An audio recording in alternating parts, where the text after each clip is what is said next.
Assalamualaikum warahmatullahi wabarakatuh. Sekarang kita akan belajar mengenai teknologi pinch. Teknologi pinch menyediakan metodologi sistematis untuk penghematan energi dalam proses dan total lokasi. Metodologi ini didasarkan pada prinsip-prinsip termodinamika.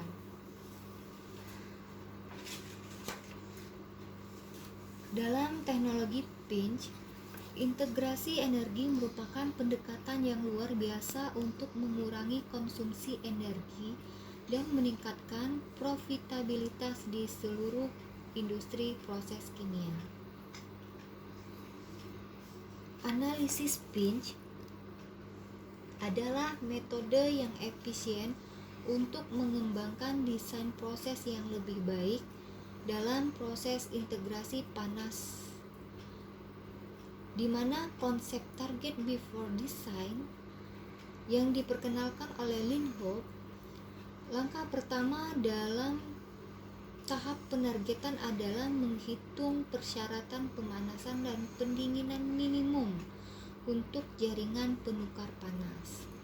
Hal ini dilakukan dengan meminimalkan penggunaan utilitas dan memaksimalkan pemulihan panas antara arus panas dan dingin yang ada. Konsep dasar dari pinch ini, definisinya itu harus kita ketahui dulu. Definisi lama merupakan teknik yang sistematis untuk desain yang optimal dan retrofit atau perbaikan sistem proses untuk recovery panas secara maksimum. Definisi baru, pinch merupakan teknik yang sistematis untuk desain yang optimal dan perbaikan sistem proses untuk recovery panas dan air secara maksimum. Sedangkan definisi saat ini dan yang akan datang, pinch merupakan teknik holistik yang sistematis untuk perencanaan optimal, desain, dan retrofit dari sebuah sumber jaringan utilitas yang minimal. Tahapan kunci analisis pinch berawal dari adanya audit kinerja sebuah pabrik yang mengidentifikasi losses yang terjadi. Kemudian dilakukan benchmarking dan targeting yang melahirkan perbaikan pada proses change and improvement. Nah, berikut adalah penerapan pinch. Jumlah kebutuhan minimum proses pemanasan, jumlah kebutuhan minimum proses pendinginan, jumlah minimum heat exchanger, jumlah minimum luas jaringan HE, driving force yang optimum, kombinasi utilitas yang optimum, skema kogenerasi yang optimum, dan konsumsi minimum pelarut air dan hidrogen. Tahapan analisis pinch yang pertama adalah ekstraksi data. Ekstraksi data berkaitan dengan ekstraksi informasi yang diperlukan untuk analisis pinch dari proses panas yang diberikan dan keseimbangan material. Prinsip analisis pinch akan diterapkan untuk mengidentifikasi potensi penghematan energi atau target untuk proses tersebut dan selanjutnya untuk membantu desain jaringan penukar panas untuk mencapai penghematan yang ditargetkan. Yang kedua, penyusunan data termal.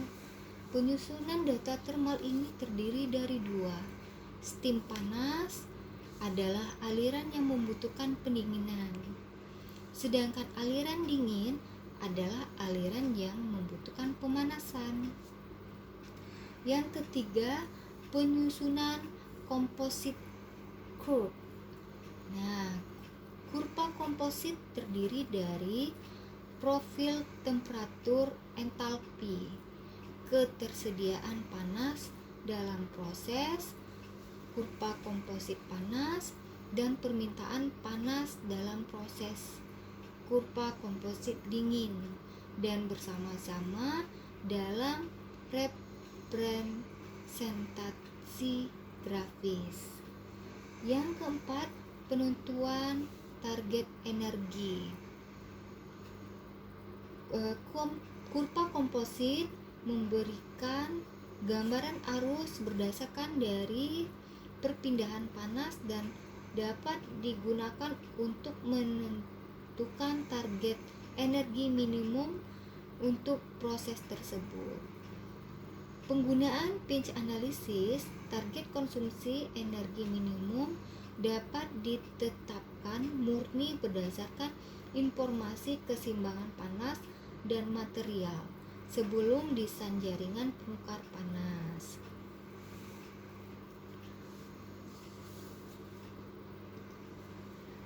Untuk ekstraksi data manual, maka diikuti pedoman berikut.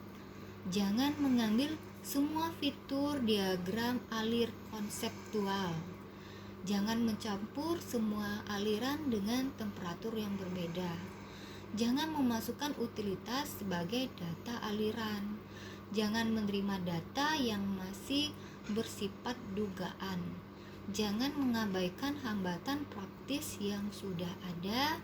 Kemudian membedakan antara data software dengan data fisik. Dalam integrasi proses hanya ada dua jenis aliran, yaitu aliran panas yang akan didinginkan atau dikondensasi yang biasa disebut dengan heat source, dan aliran dingin yang akan dipanaskan atau diuapkan yang biasa disebut dengan heat sink. Dan ini adalah persamaannya.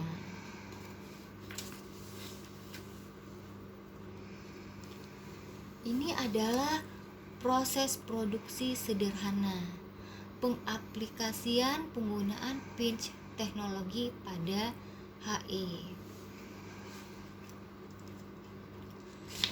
Pada diagram atau gambar satu ini, kita melakukan target performa dengan memetakan setiap aliran menjadi sebuah tabel, di mana kita ada dua tipe aliran dingin, kemudian aliran panas. Di sini kita bisa lihat untuk tipe aliran dingin itu awalnya 20, kemudian ke 180, kemudian aliran dingin lagi dari 140 ke 230, kemudian aliran panas dari 250 sampai ke 40, kemudian aliran panas lagi dari 200 ke 80. Ini bisa kita buat dalam tabel. Tabel 1 yaitu target. Nah, di tabel ini kita akan ada kita buat tipe aliran, kemudian temperatur awal, temperatur akhir, CP, kemudian CP delta T-nya berapa.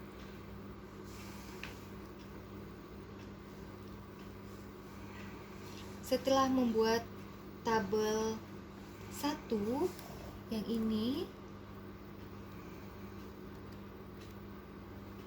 tahap selanjutnya adalah membuat plot kurva komposit yang terdiri dari entalpi H pada sumbu absis dan temperatur pada sumbu ordinat, seperti gambar 4. Gambar 4 ini kurva individual dingin.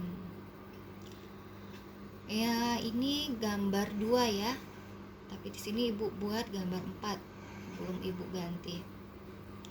Nah, di sini untuk membuat kurva individual menjadi komposit, maka kedua garis aliran harus digabung menjadi satu garis aliran.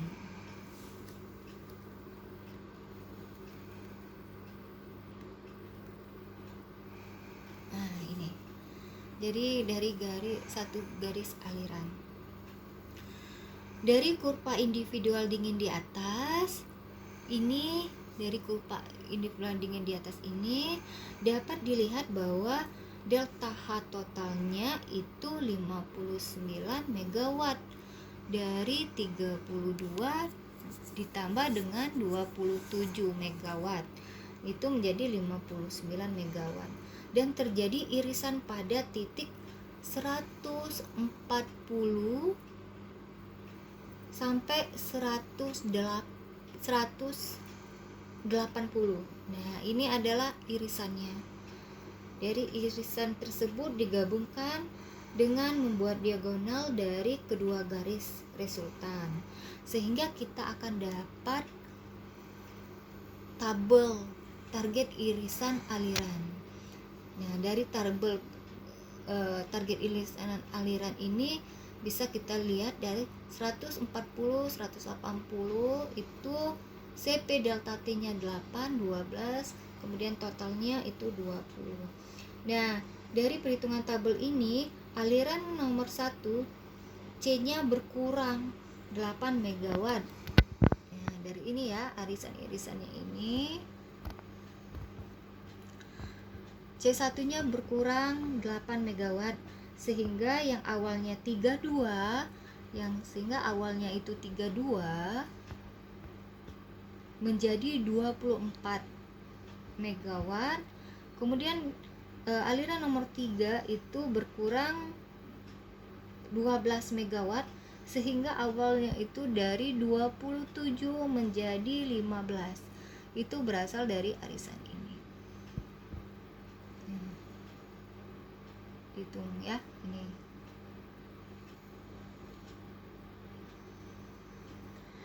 Setelah didapat nilai garis diagonal 20 megawatt, maka kita plot kembali sehingga menjadi kurva komposit antara aliran hanya gabungan dari aliran dingin.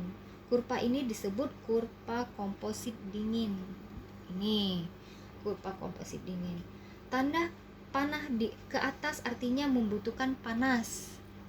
Tanda panah ke atas itu artinya membutuhkan panas. Sesuai pengertian awal bahwa aliran dingin membutuhkan panas.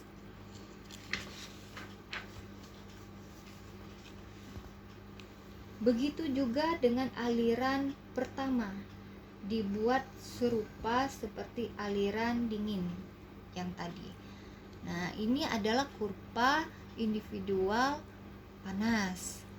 Dari kurva individual panas.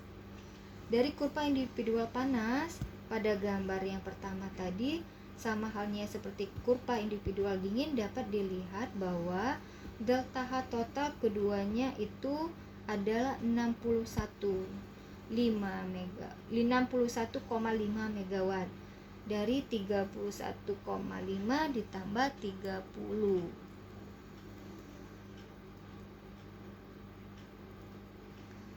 Nah, 31,5 ditambah dengan 30.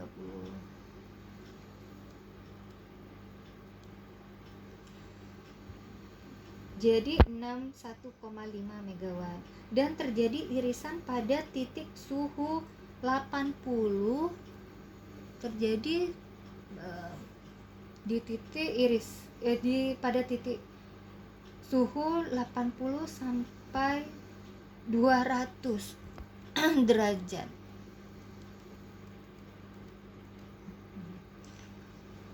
Terjadi irisan dari titik 80 sampai 200 derajat. Hmm.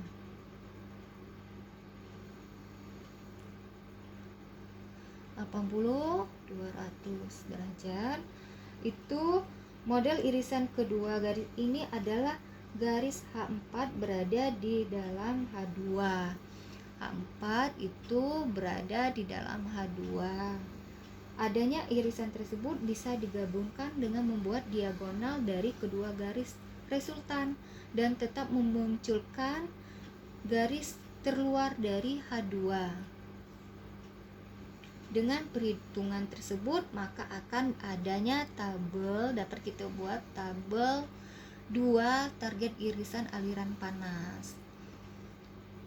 Dari perhitungan tabel 2, aliran nomor 2 H2 itu berkurang 18 megawatt. Ini dari perhitungan ini ya. Di perhitungan ini itu berkurang jadi 18 megawatt, sehingga yang awalnya 31,5 menjadi 13,5 megawatt. Dan aliran nomor 4 H4 itu berkurang 30 megawatt, sehingga awalnya 30 megawatt menjadi 0 megawatt. Ini berarti garis H4 seolah-olah berada di dalam garis H2. Maka sisa garis H2 dapat dilihat dan dapat kita buat pada tabel 3. Nah, ini tabel 3 kita buat, sehingga setelah didapatkan nilai garis diagonalnya 48, garis diagonalnya itu 48 megawatt, maka diplot kembali sehingga menjadi kurva komposit. Itu sudah kita kurangi tadi. Karena aliran hanya gabungan dari aliran panas, maka disebut kurva komposit panas. Nah, ini adalah kurva komposit panasnya. Itu kita gabung. Dari kedua kurva komposit pada gambar 4 dan 5, maka diplot dalam satu grafik menjadi kurva komposit total awal dan dinamakan awal karena belum di titik pinch-nya. Delta T minimal belum kita cari. Ini kita gabung. Nah, di sini pada gambar 6 ini kurva komposit panas berpotongan dengan kurva komposit dingin. Kita lihat ya. Ini yang warna biru komposit dingin, warna merah komposit panas.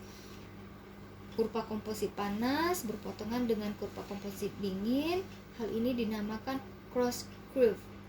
Untuk mencari titik pinch, salah satu kurva yaitu kurva komposit dingin digeser ke kanan ke searah sumbu X, digeser ke kanan searah sumbu X sampai menentukan delta T minimal sebesar 10 derajat. Atau bisa dengan menggeser kurva komposit panas ke kiri searah sumbu X. Nah, itu sampai menemukan delta T minimal sebesar 10 derajat. Perlu diingat, letak kurva komposit panas harus berada di atas kurva komposit dingin. Delta T minimal yang disebut adalah jarak terdekat antara kedua kurva yang diwakilkan oleh dua buah titik dengan nilai minimum 10 derajat. Jarak keduanya searah terhadap sumbu X. Setelah didapatkan delta T minimal, maka diperoleh titik pinch panas. Hot pinch yaitu 150 derajat Celcius. Nah, ini sudah kita geser ya, tadi kita geser. Perlu diingat tadi kurva komposit panas harus berada di atas kurva komposit dingin. Nah, ini hasilnya. Kurva komposit panas harus berada di atas kurva komposit dingin. Sudah kita geser 10 derajat. Kita geser 10 derajat Celcius, maka kita dapat itu titik hot pinch-nya itu 150. titik hot pinch-nya 150 dan titik pinch dingin atau cool pinch-nya 140. Ini kita bisa lihat. Nah, ini di sini 140. Dan dari gambar 7 ini dapat dihitung selisih batas bawah kurva komposit panas dan dingin yang disebut dengan QC atau besaran energi yang diperlukan untuk pendinginan external cooling duty, sedangkan selisih batas atas kurva komposit panas dan dingin yang disebut dengan QH atau besaran energi yang dibutuhkan untuk pemanasan. Jumlah QH dan QC dihitung berdasarkan selisih titik sumbu X antara kurva komposit panas dan dingin. Ya, tuh kurva komposit panas dan dingin. Sehingga didapat kurva komposit akhirnya itu 70 QH-nya minimal 7,5 MW. Kemudian QC-nya itu sama dengan 10 MW. 10 MW. QH-nya 7,5 MW. QC-nya itu QC minimumnya itu sama dengan 10 MW. Ya. Nah, sekian untuk pelajaran kita hari ini. Nanti kita akan sambung lagi ke pelajaran selanjutnya dengan latihan-latihan dan memodifikasi soal-soal. Itu nanti kita lanjutkan minggu depan. Untuk nanti kita mulai melakukan assignment tugas seperti contoh yang Ibu berikan tadi dengan problem yang pertama ini. Ini bisa kita baca. Untuk tabelnya sudah Ibu buat. Ya, kita lihat ini berdasarkan dari buku ya, bukan Ibu yang buat ya. Ini berdasarkan dari buku. Nanti kalian jawab dan nanti kita pelajari bersama-sama. Ibu akhiri. Assalamualaikum warahmatullahi wabarakatuh.